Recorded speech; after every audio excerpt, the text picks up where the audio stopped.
I want to first just sit by starting and saying welcome and thank you all for being here, for being learners, for being people that are committed to your organizations, for being leaders, and for making this event the event that it is today. So I'm really honored to have the opportunity to say a few words about a variety of things today. And I wish I could say that when we were trying to figure out the title of this slide, it was very clear. But I thought about all the people in the room, and there are a variety of different people, a variety of different industries. There's tech folk, there's research folk, there's organizational psychologists in the room. And I just wanted to make sure that I encompassed some basic thoughts for everyone to get their juices flowing about what we want to learn today, what we want to get out of today, and how we want to start thinking about our customers. And so the title of the talk is Organizational Success from Empathy to Science. And there are a lot of people in this room that are super smart, and by no means am I saying anything like mind-blowing today. It really is just to like gather and talk and think and say, wow, okay, I never thought about it like that. Or, hey, afterwards, come up to me and say, hey, let's talk about that a little bit. I want to understand a little deeper what you were talking about. I'll start with just some basic stuff. We're talking about a lot about customers, right? We want to know about our people, right? Who am I, right? You heard 15 words today, right? This is one of the reasons we all are here today. Who are our customers? Who are we talking to? This was the reason why we all got up and said hello to each other and met somebody new, right? So this is me, this is my family. On the right is my son, his name's Rian. He's 14 years old, and thank God he's not the golfer that I am. He's a very good golfer, and I'm very, very proud of him for that. And next to him is my beautiful wife. She's like the ultimate multitasker that I'm sure every woman, man that has a family in this room is. She's a surgeon, and interestingly, she wants to be a party planner when she retires. I don't know where she gets that. Next is my daughter.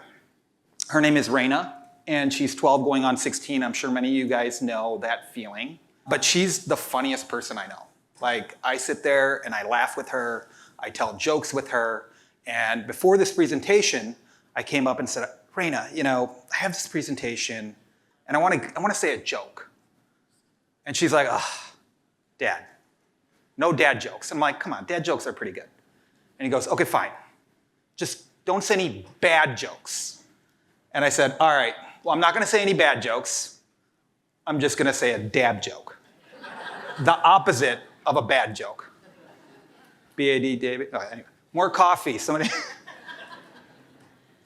So anyway, this is the AI version. I think I had to use the word AI in this talk because that's what we're going to do. But honestly, this is the AI version. I wish this looked like me. This guy's very handsome. And he's got a great smile, got a great like 5 o'clock shadow, which I never have, that looks perfectly like that. But the one thing that this picture shows is that I'm an ER doc turned tech. And it's represented by the fact that I have a vest on. And that's what I love about this picture. It like actually figured out like ER doctor turned tech, oh, I must put a vest on him. And there it is. So like later on, I'll change into my vest so you guys can recognize me. So we're moving at the speed of light, right? Like we just heard Vivek talk about what it was building a company in his garage to what it is today.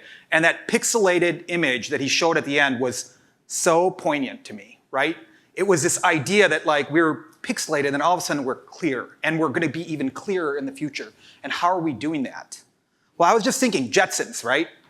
How many have seen, and I'm gonna date myself over and over throughout this slideshow today. How many people know the Jetsons, familiar with the Jetsons, watch the Jetsons? You guys remember it, right? And when you were watching it as a kid or whenever you were watching it, this is a show that was built or that came alive in 1960, right? And it stayed for a long time. And when I thought about the Jetsons, I was like, they actually got a whole bunch of things right. So if you can recall back to those days when you were sitting there with the sugary cereals on your couch and you were watching the Jetsons, if you recall, there were TV screens on the walls. We have TV screens on the walls today. Like that was a box for us. And they somehow envisioned that there were going to be TV screens on the wall. They actually had video conferencing. Mr. Spacey, I don't know if you guys remember that, was George's boss. He would zap on and George would be like, oh. And they would actually have video conferencing. We have video conferencing, and that was beyond teleconferencing, right? We actually communicate and do business today with video. There was a watch that when people wanted to get in touch with each other, they would have an image. And today, we have smartwatches that do more than just show an image. It controls a lot of our lives. And then this is a little bit of a stretch. There was a robot maid. Do you guys remember the robot maid? We don't really have any robot maids. We're not at like artificial general intelligence yet, but we do have a Roomba. Do you guys, the Roombas? Yeah, so Roomba's kind of close to the robot. So I was in San Francisco a week ago, and I was there for a major conference that my company supports, and so I was walking the street, and they were like, hey, if you need to get somewhere pretty quick, just Uber or Lyft or whatever. Has anyone seen this car? Do you guys know the company? Waymo, right? Has anyone actually ridden in one of these? Like one. So like I was like the kind of the curious person that I tend to be. I'm like, gosh, let's try this thing out, right? And I mean, think about where we're at. We just talked about autonomous vehicles. That's something the Jetsons didn't get. Remember George was still flying around in the spaceship, right? They didn't actually have autonomous vehicles. We've gone past that. We have a vehicle that you call like an Uber will come to you and pick you up and take you to your location without having any human interaction in a car. I was like blown away by that. And so I started thinking, gosh, if we've come so far, how do we actually stop and go, all right, there's a zillion things that are happening, a zillion amounts of pieces of data that we're going to ingest, and a zillion ways that we can use that. And like, where do we go from here, right? So this is a slide that kind of caught me, this information here. Twitter, I know it's called X. Twitter, it took Twitter 2 years to get to 1 million users. 2 years. When ChatGPT announced, I think it was March 14th, 2023, that it was going to make ChatGPT publicly available, it took 5 days to get to 1 million users. That's how fast we're moving today, right? The word AI, the word data, the word technology, like all of these things are coming at us at light speed, and it's how do we take that information and then drive where we want to go in our organizations, in our personal lives. Most of you all probably know like the various revolutions or advancements that have happened over the last 250 years, right? And probably the mid-18th century. We started with the steam engine, newer energy sources. It advanced to electricity and the assembly lines. Then we started early on in the age of computing. And then we got into the information age. And now we're actually blurring the lines between physical, digital, and biological spheres in what we're calling the intelligent age, right? This is just a snapshot to show you that it took about 250 years for us to get here. And this last age, the age that we're in, the acceleration and the transformation that's going to happen in this particular age is going to be immense. So what does this have to do with anything we're talking about today? Well, we're talking about technology innovation. We're talking about how we use some of the innovation to improve our customer needs, our customer experiences. But what I want you all to think about today, as you're thinking about your customers, as you're listening to people and talking to people and saying, hey, what are you doing? What's innovative? Like, how are we managing this for our users, our customers? There are 3 things that I want you to just keep thinking about, right? What do we need? What do we need? Number 1, what do we need? Number 2, why do we need it? Why do we need it? And number 3, is it viable and sustainable? What do we need? Why do we need it? And is it viable and sustainable? So I think Artie kind of mentioned kind of my background a little bit. So as an emergency medicine physician, I then became a medical director of an emergency department, really like entrenched in how do we take care at the bedside and expand it beyond, and then started to work in safety committees and patient quality committees and became a chief medical officer. Then I became a chief medical officer dabbling in digital innovation and how do we stop these gaps in care. And while I was doing some of this work where I was looking at innovation, I would go to these conferences, not like this one, but really big mega conferences where you have every exhibit and vendor down in some basement area or some side of the hall. And there'd be like hundreds of these exhibits, right? And you'd walk around, and I always liked walking around in these exhibits because I get to go and I would see some company that was doing something revolutionary, some company that was doing something I would never have thought of, some company that's doing something very mainstream but doing it very well and showing off that capacity. And so you got a little bit of a sampling of everything. In this picture, you're like, what is this picture here? This picture is a representation of an experience I had. So I'm walking down the exhibit hall, and many of you guys may have the same experience where you're walking down, you're seeing all these vendors, and one of the vendors comes up and he's like, hey, come here. And I'm like, okay. And he's like, I want to show you something really cool. And I said, okay. So he totally caught my attention. I'm like, for that alone, I'm going to go ahead and see what this guy has to say. So he comes in, and there's this big black box, right? Kind of a glass panel on the floor. And he goes, hey, step on that panel. And I'm like, okay, I'll step on it. So I put my 2 feet on it. And then he's like, okay, now step off. And so I step off, and he says, hey, your shoes are sterilized. And I'm like, okay, that's super cool. How did you, you just sterilized my shoes, but why did you have me do that? What was this all about? You're just this is cool. And he's like, well, think about it. You don't have to wear booties ever again, in the OR. And I said, okay, that's cool. What did I learn from this? What do we need? Why do we need it? And is it viable and sustainable?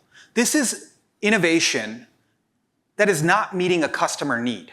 Right now, as a chief medical officer, this is probably in 2020, let's say, or 2019, COVID, maybe not during the COVID year, but 2019. And I'm worried about whether or not we have enough staffing, we have enough resources, we have people that can manage the intake of patients that are coming in.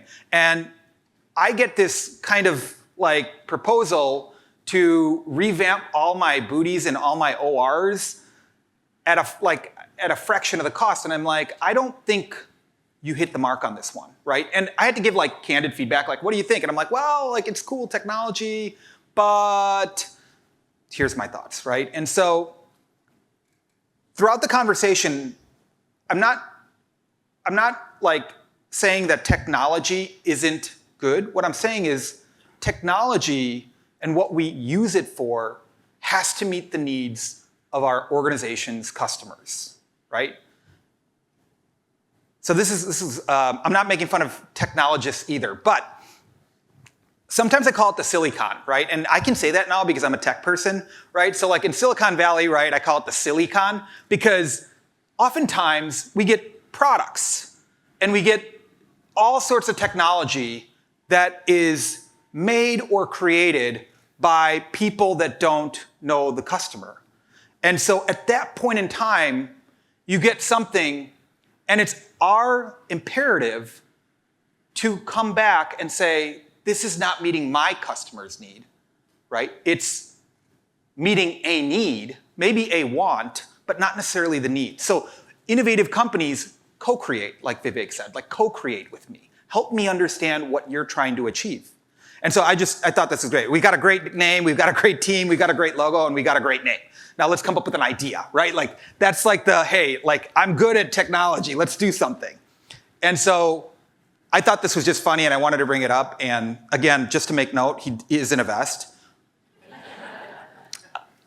This picture looks really awkward. I should have got a better picture. Several years ago, many of you probably have kids. How many know the company Disney? So we were on the Dreamliner. It's a really fancy cruise ship that Disney had, I think. And it was an amazing, amazing experience, right? And I want to point out, like, why was it such an amazing experience? Because I think Disney really understood the customer, right? And the technology and the innovation, while we're not talking about AI and data and this and that right now, we're just talking about a company that said, what does a customer need? You're gonna get locked up on a boat in the middle of the ocean, like contagion relevant, right? Like we've all gone through COVID now, so we know it. This was before COVID. And I'll never forget it. It's when I went to the kids zone, I'm like, I remember thinking, gosh, all these kids are gonna like get sick, or how do they manage all these kids in there? And when you enter the kids zone, the kids put their, I don't know if anyone has seen this, they put their hands into these two circles, and there's a timer for 20 seconds that spins around, and it washes and rinses the kids' hands before they have entry and access into the kids zone. So you think about that, you're like, that nuance of detail about understanding what a customer wanted and needed and thought about is just, that's mind-boggling to me. So I wanted to kind of just start that, like, hey, customer. I know we're at tech, but like keep talking about customer. So a couple other places I know we got a chance to hear, I think somebody is from Airbnb. At Airbnb, how many people have used an Airbnb? Why? Because it's so easy. And everything about it is so user-friendly. And everything about it is so anticipatory. And even the culture that they're trying to create beyond it ensures that you have this high customer endpoint. Netflix. Everyone knows Netflix. How amazing is Netflix? Netflix is telling me what I should watch, right? Like I get an email that's like, hey, you're gonna like this show. And I'm like, yeah, I think I might, right? And then I click on it and then I become like addicted, and then they like scroll through, and at the end of the episode, they're like, watch more. And I'm like, yes, I will watch more. And then like this vicious cycle happens, and then nobody becomes productive anymore. And so that's a different story. But Netflix and Disney, these are customer focused. Like they're using and leveraging innovation or technology data to drive customer needs. I'll say needs. There's a difference between wants and needs, but I'll say needs on this one, right? We all have busy lives. They're making it very, very simple for us to figure out what we want to watch, when we want to watch it, how we want to watch it. Maybe they make us watch a little too much, but needs. So what is the cornerstone of all these companies? I call it human-centered design. That's a really fancy word, right? Like, has anyone ever, like, everyone in here has heard human-centered design, correct? Raise your hand if you have. Okay. Raise your hand if you actually know all the components of human-centered design. There's like classes that are taught on human-centered design. I'm gonna boil all those classes into like very, very, very finite viewpoint. It is basically, you take your customer, you pretend like they're in the room with you, and then you decide what is it they need, how do we create user experiences around that customer that advance that mission, and then test and retest and iterate, okay? That's boiled down to it. You don't need to take a course, that's it, okay? But what is the cornerstone of human-centered design? I just told you, you put somebody in the middle, right? If I put somebody in the middle and I go, that's it, and then I start talking about revenue and efficiency and this and that, I've never really talked about what a great product or service I want to provide for this customer, right? The cornerstone of human-centered design is empathy. Empathy. And that goes back to the title, right? Empathy is where, what is the definition of empathy? It's sharing the feelings or perceptions of another in a way that makes you feel compelled to do something. The ability to do that, okay? How many people have read To Kill a Mockingbird? It was like a required reading book, like when I was growing up. And when we think about empathy, I always think about this quote. This quote, to me, just captures it. You never really understand a person until you consider things from his point of view, until you climb into his skin and walk around in it. I've remembered that for whatever reason, that one quote, since I was a kid. Until you climb into his skin and walk around in it. like in anything we do, right? As leaders, you manage people, you think about your customers. How do you actually, we can sympathize with somebody. Oh, that stinks, you broke your leg. Oh, that stinks, you broke your leg. That must be very painful. And oh my gosh, I play tennis, now I can't play tennis. You must not be able to play the sports you want to. Oh my gosh, like you're gonna potentially be in crutches and have to go up elevators and not use stairs. Oh my God, you can relate to them now. You're driving a point of really understanding that customer. So so how do we take that now as organizations and leaders? So you're like, okay, great, customer is important. Empathy is important. It's those neuronal connections that are just from the organizational viewpoint, like those neuronal connections that go from like a customer, how can I empathize with them, and then try to meet a demand that's out there in a way that's efficient and possible, right? So empathy is not, this is a Harvard Business Review quote, empathy is not just a nice to have, it's a must have for any business that wants to succeed in today's landscape. I can give you guys the article. Probably you're not gonna wanna read it, but that's the quote. So the rest of the time, we're actually gonna speak on qualitative research and customer journey mapping. No, I'm kidding, we are not doing that. that would be painful. And actually all the tech bros in the audience were looking and they were like, hey, like are you serious? Like, especially this guy, like we're not gonna do customer journey mapping. No, we're gonna talk a little bit about data because this is a technology conference and we focused a lot about customers. So you're like, okay, I wanna understand my customer, great. How do I do that now, right? How am I gonna leverage technology? So I wanna share a very, very personal story. One that I thought about not sharing because it's like somewhat, it's hard for me to kind of think through like all the different permutations of what happened. This is a CT for those that don't know. And I challenge somebody to like actually tell me the diagnosis. No, I'm kidding.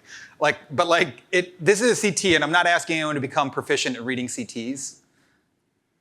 What I want to share is a story about my friend. He's a 52-year-old emergency medicine doctor, and about a year and a half ago, he had some abdominal pain. And he got a CT, and that CT didn't show anything that showed any life-threatening or emergent issue. But on the CT, they said, hey, you got a little calcium right in this area of your pancreas. That's what the report said. It's called an incidentaloma.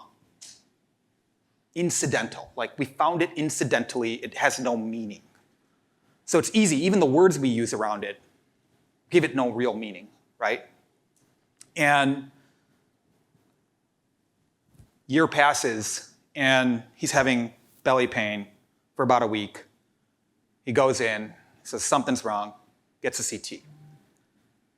Now he has advanced pancreatic cancer. Devastating, death sentence. So why am I bringing this up today, right? This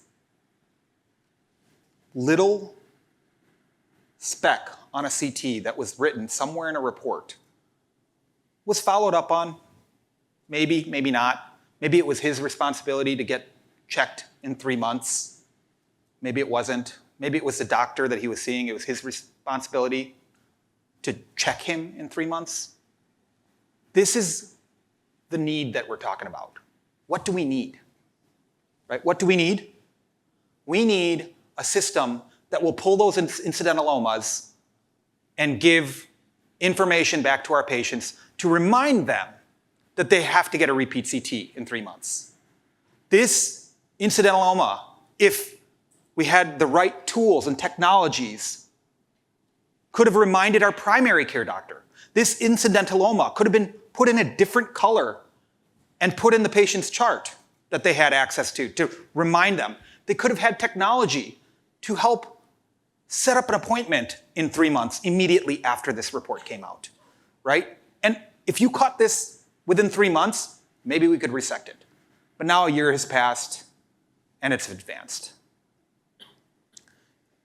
I bring this up because to me, technology is something we can do to, and one of my passions, why I went from operations and running a hospital to jumping onto digital transformation, not because it was sexy, but because it was something that I believed in. It improves the experiences and the outcomes and the things that are important to people, our customers.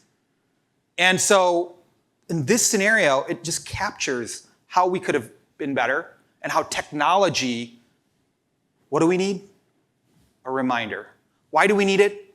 It could prevent death. Is it sustainable or viable? Yes, because there's technology that can do it. And we just haven't gotten to that point in some organizations, okay? So how do we do this? So we know what we want. Your organizations are out there and they're going, I think we talked a lot about data, right? But how are we doing this? You're going to hear a lot today. I mean, I looked through the pamphlet of what's in store for today, and you're going to hear a lot about the nuances of clean data and data management and acquiring and facilitating and AI. I see it simply, like my simple brain just goes, there is a bunch of data out there. How do we get it? Once we have it, how do you make sure it's clean? And how can we manage it? Like in certain segments that make it sustainable. Once we manage that data, how do we activate? What does activate mean? Using AI to generate an insight. Maybe actually using that data point to do something that changes your customers' lives. Now, I spoke about a very, very serious example, but this could be anything, right?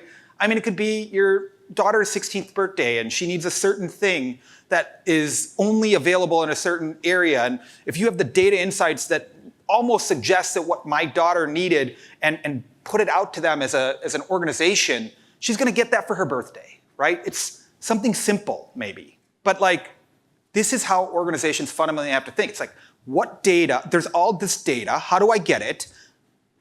How do I manage it? What portion of that data is good and I can use? And how do I activate it? So how many Trekkies in the audience? I'm like going back, like again, dating my, yeah. I would imagine it would be a lot more for whatever reason, but like I'm actually not a Trekkie. Like my brother, who's an engineer and owns a SaaS company in kind of the gas industry, is like a major Trekkie. So like he was 8 years older than me. He controlled the remote. There was no like phone that I could go to and binge something else on Netflix at the time. So I had to watch this show too. And like, if you guys don't know who this person is, his name is Data, okay? That's his name in the show, this guy, okay? He looks like a robot because he is, okay? And Data in this show, okay, I'll give you a little bit of background. This is from The Next Generation, and they're on the USS Enterprise, and they, go where no man has gone before, right? And they go into these different galaxies, and they decide whether they're gonna get hit by asteroids and this and that. And Data would always come in and be like, there's a 63% chance that if we do this, it's going to happen here. And then then with this permutation, it'll be 82%. And if missiles are down, then it'll be 92%. And it was like amazing because you're like, gosh, this guy's the guy. Like this is the guy on the show, right? This is the person who's making the decisions. Data, right? I bring it in because data's there, but it's not the silver bullet, because what is the silver bullet is leadership. So this is Jean-Luc Picard, okay? He's the captain of the USS Enterprise. Sorry if this is getting too nerdy, but like, he's the captain of the USS Enterprise, and every single decision, like Data would be in the back, and he'd be like, like 62%, 42%, this, that. And Jean-Luc Picard would have a whole other team of people, and then look at the other team, assess the situation, assess what, why, is it viable? And he would make a decision because he was the leader. And as leaders in this room of your organizations, right, you're going to have all this data, and we can't just say data is going to solve our problem. Technology is going to solve our problem, right? It's you in the room, the leaders of the organizations that are going to make the decisions that fundamentally change your customers' lives. Now, as much a hyperbole as that sounds, it's real, right? Like you're the leader. This data is coming at us like so fast. But as a leader of the organization, you got to channel your inner Jean-Luc Picard. Okay, so go home and watch one of these episodes and you'll be like, that guy's crazy. Anyway, moving on, kind of wanted to finish here with the Model T. You guys know the Model T? Fundamentally changed the world, right? So Henry Ford, before he became the titan of business that he was, had built this product, essentially, right? He built a car and was like, hey, people can go around. They can ride in this car. It's amazing. Look at this car. And he was so focused on like what the product looked like and how he could build it. And then he shifted gears. Does anyone know how he shifted? He was at a home. This is fable or myth. I don't know. He was in a home in the countryside and was having dinner with one of the families. And the woman of the house said, hey, you know, resources, supplies are so hard. We can't get into town.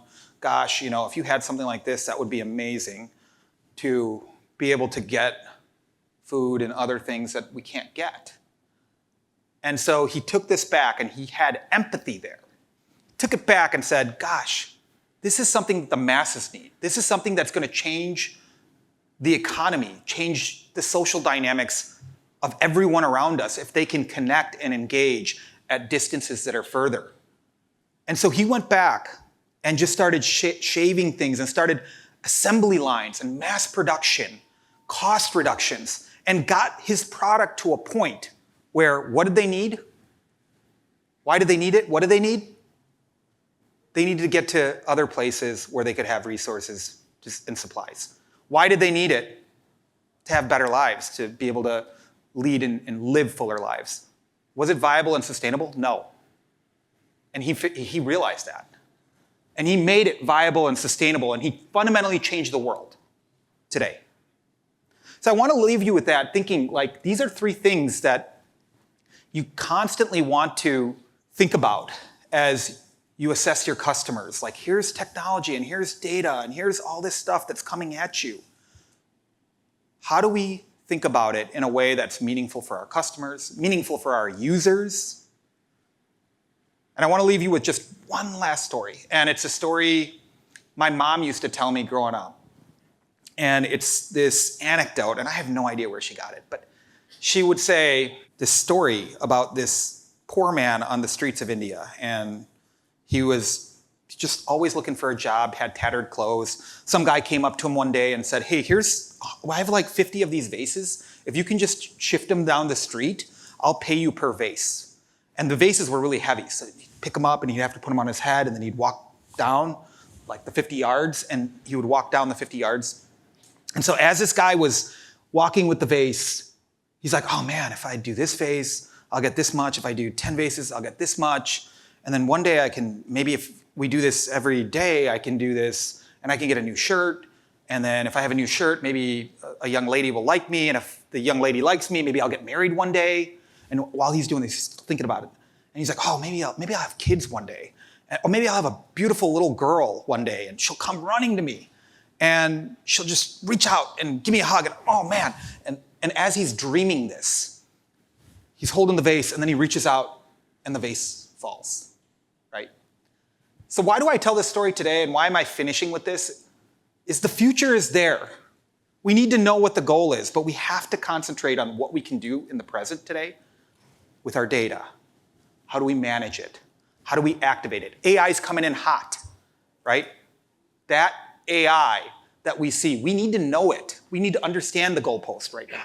And we need to start activating on it, but let's concentrate on what our customers need and what we need to do to make sure that those experiences can leverage technology to its fullest. Thank you so much, guys. I really appreciated the conversation today.